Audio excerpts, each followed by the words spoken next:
నిన్న ఏదైతే రామచంద్రాపురం గ్రామంలో జరిగిందో ఒక మైనర్ బాలికని అఘాయిత్యం చేయడానికి ఒక యువకుడు చట్టంలో ఉన్న లోపాలను అడ్డం పెట్టుకొని ఏ విధంగా నేను తప్పించుకోవచ్చని దానికి ఒక స్కెచ్ చేసి హాస్పిటల్లో జాయిన్ అయిపోయి వీళ్ళ మీద ఎదురుదాడి చేయడం చాలా హేయమైన చర్య.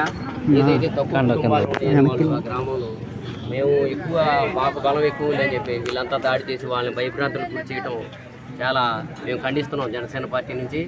అలానే ఖచ్చితంగా ఆ మైనర్ బాలిక కుటుంబానికి, ఆ బాధితుల కుటుంబానికి పోలీసులు రక్షణ కల్పించి అతని మీద సార్ చెప్పినట్టు పోక్సో చట్టం ద్వారా శిక్షించాలని కఠినమైన చట్టాలు తీసుకొచ్చిన ప్రభుత్వాలు అమలు చేయడంలో విఫలమవుతున్నాయి. ఈ సందర్భంగా ఖచ్చితంగా ఇప్పుడు ఏదైతే ఈ పోలీసులు ఉన్నారో అతన్ని తీసుకొచ్చి తక్షణం అరెస్ట్ చేసి మేము బాధితులకు అండగా నిలబడతామని నిరూపించుకోవాల్సిన బాధ్యత పోలీసుల మీద ఉంది. ఖచ్చితంగా మేము బాధితుల పక్షానే ఎప్పుడు జనసేన పార్టీ ఉంటుంది. ఖచ్చితంగా మేము అందరం కూడా వారికి అండగా నిలబడతామని ఈ సందర్భంగా తెలియజేస్తాం.